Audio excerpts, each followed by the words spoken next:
بسم اللہ الرحمن الرحیم۔ السلام علیکم۔ ایک دفعہ کا ذکر ہے کہ سلطان صلاح الدین ایوبی کے دور میں چند طوائفوں نے ایک مسجد کے قریب ڈیرا لگایا تھا، جہاں وہ ساری رات گانا گایا کرتی اور ساتھ میں فحاشی والا ناچ کیا کرتی۔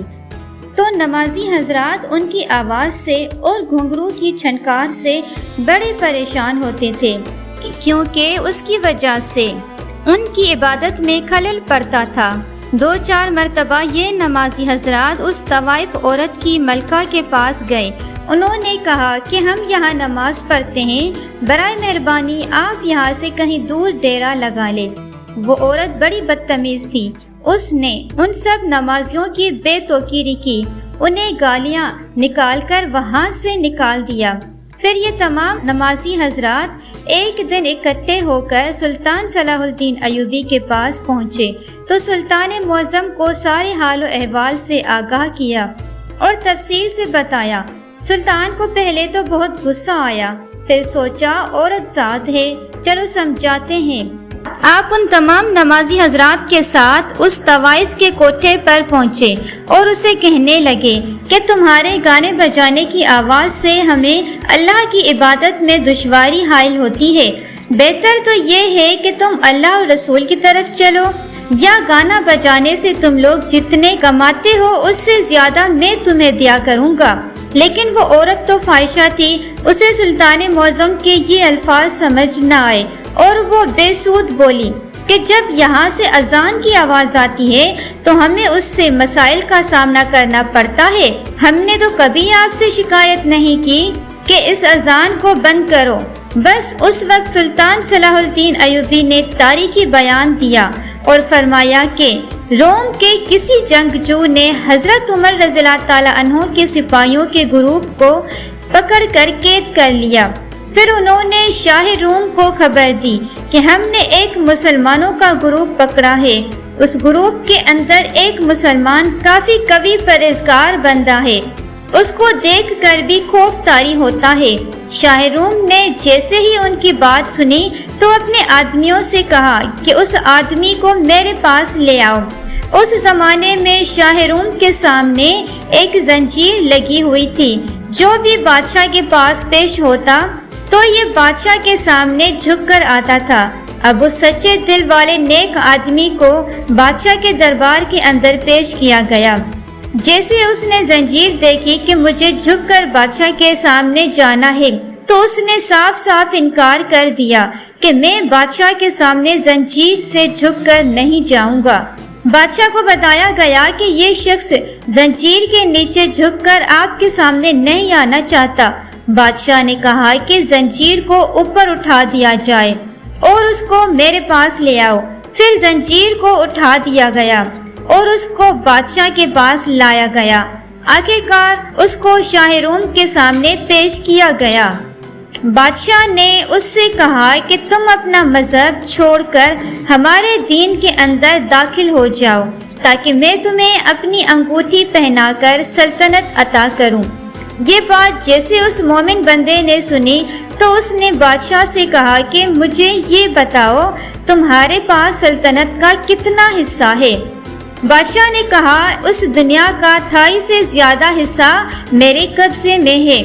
جیسے ہی اس مومن بندے نے بادشاہ کی بات سنی تو اس نے جواباً کہا اگر تمہاری حکومت تمام دنیا پر اور تمام ہیرے جواہرات پر بھی ہوتی تب بھی تم مجھے ایک اذان کے بدلے میں یہ دیتے، میں پھر بھی یہ نہ دیتا، تو آپ میرے ایمان کو نہیں خرید سکتے۔ چنانچہ بادشاہ نے دریافت کیا کہ یہ اذان کیا ہے جو تم لوگ ایک دن میں 5 مرتبہ کہتے ہو؟ پھر مرد مومن نے جواب دیا کہ اذان وہ کلمہ ہے جس کی بڑی فضیلت ہے، لیکن تم کافر کیا جانو کہ اذان دینے اور اذان سننے سے کس قدر دل کو سکون ملتا ہے۔ تم مجھے دنیا جہاں کی ہر نعمت دے دو، سب کچھ دے دو، لیکن میں ایک اذان تک نہیں چھوڑوں گا۔ جیسے ہی شاہ روم نے یہ بات سنی تو یہ سمجھ گیا کہ اس کے دل میں حضرت محمد صلی اللہ علیہ وسلم کی محبت گھر کر چکی ہے۔ اس سے ایسی بات نہیں بنے گی۔ اس نے اپنے ساتھیوں کو حکم دیا کہ ایک دیگ کے اندر پانی ڈال کر اس کو ابالا جائے، پھر پانی کے اندر اس مرد مومن کو ڈال دیا جائے۔ شاہ روم نے سوچا کیا پتہ ابلتے ہوئے پانی کو دیکھ کر ہماری طرف آ جائے۔ پھر شاہ روم کے حکم پر یہ عمل کیا گیا۔ دیگ کے اندر پانی ابال کر اس مرد مومن کو اس کے اندر ڈال دیا۔ مرد مومن نے بسم اللہ پڑھی اور دیگ کے اندر چلا گیا۔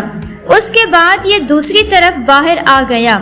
یہاں پر جتنے بھی لوگ موجود تھے یہ سب متعجب، حیران و پریشان تھے۔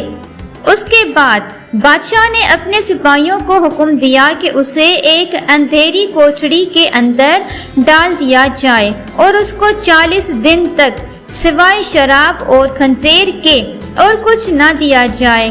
اس کو لے جا کر ایک اندھیری کوٹڑی کے اندر بند کر دیا گیا اور اس کو کھانے کے لیے شراب اور خنزیر کا گوشت دیا جاتا، اور یہ لوگ خنزیر کے گوشت پر کچھ ایسی تریاک پھینکتے تھے کہ جس سے جو بھی انسان صرف ایک نوالا لے تو اس کے اندر مردانگی و شہوت جاگ جائے۔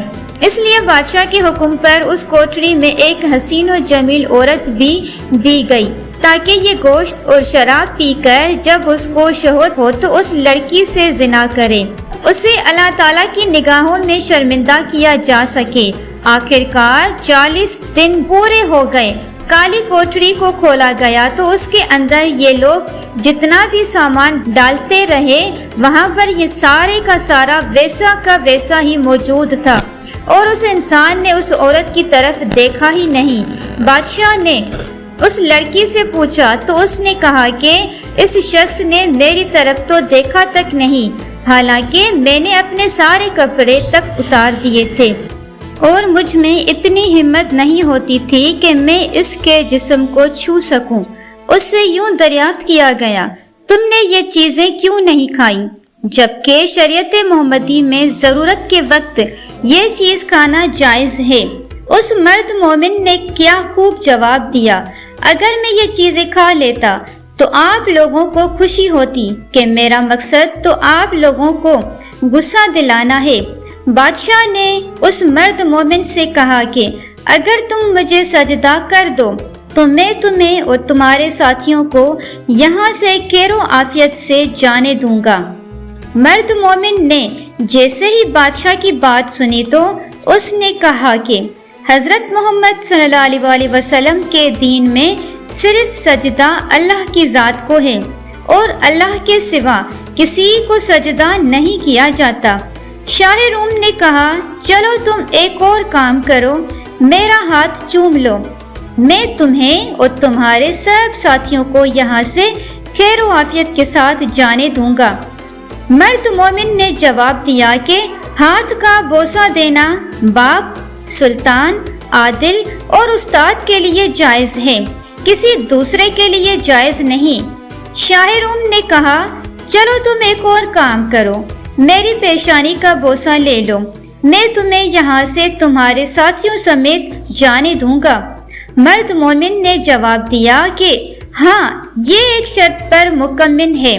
شاہ روم نے کہا کہ جیسے تم کو منظور ہو۔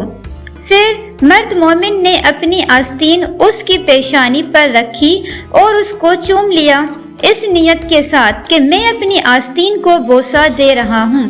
پھر بادشاہ نے وعدہ کے مطابق اس مرد مومن کو ساتھیوں سمیت چھوڑ دیا اور ان کو کافی سارا مال و زر بھی دیا۔ شاہ روم نے حضرت عمر رضی اللہ تعالی عنہ کو ایک خط لکھا اور اس خط کے اندر اس نے حضرت عمر فاروق رضی اللہ تعالی عنہ سے کہا کہ اگر یہ مرد مومن ہمارے پاس ہوتا اور ہمارے دین پر عمل کرتا تو ہم اس کی پرستش کیا کرتے۔ آخر کار یہ شخص حضرت عمر رضی اللہ تعالی عنہ کے پاس پہنچ گیا تو حضرت عمر رضی اللہ تعالی عنہ نے اس مرد مومن اور اس کے ساتھیوں سے فرمایا جو بھی سامان آپ لوگوں کو ملا ہے وہ یہ اپنے لیے مخصوص نہ کر لیں بلکہ رسول پاک صلی اللہ علیہ وسلم کے شہر کے لوگوں کے ساتھ بھی بانٹ لیں۔ جیسے ہی اس نیک آدمی نے حضرت عمر رضی اللہ تعالیٰ عنہ کی بات سنی تو انہوں نے باقی لوگوں کو بھی اس مال و زر میں شامل کیا۔ جو شخص ہر حال میں اللہ تعالیٰ پر بھروسہ کرتا ہے تو اللہ تعالیٰ بھی اس کا ہر حال میں ساتھ دیتا ہے، اس کو کبھی اکیلا نہیں ہونے دیتے۔ سلطان صلاح الدین ایوبی نے جب اپنا یہ وعظ مکمل کیا تو فرمانے لگے، اے طوائف، نہ تو تیرا مال اور نہ ہی تیرا حسن نہ گمراہ کر سکتا ہے۔ جب اتنے بڑے بڑے بادشاہ ایک مسلمان کو اپنا زیر نہ کر سکے تو مجھے اور مسلمانوں کو کیسے بہکاوے میں لا سکتی ہے؟ سلطان نے کہا کہ مسلمان بڑے سے بڑا ظلم سیاست ہے، لیکن تم لوگ دولت کے پجاری ہو، تمہیں صرف دنیا سے مطلب ہے، تم اپنی تکالیف برداشت نہیں کر پاؤ گے کہ جتنی کہ ایک مسلمان کر سکتا ہے۔ سلطان کا یہ وعظ سنتے ہی طوائف کی ملکہ کی آنکھوں سے آنسو آ گئے اور اس نے اپنی تمام طوائف لڑکیوں کے ساتھ کلمہ حق پڑھ لیا ہے اور آئندہ کے لیے توبہ کر لی۔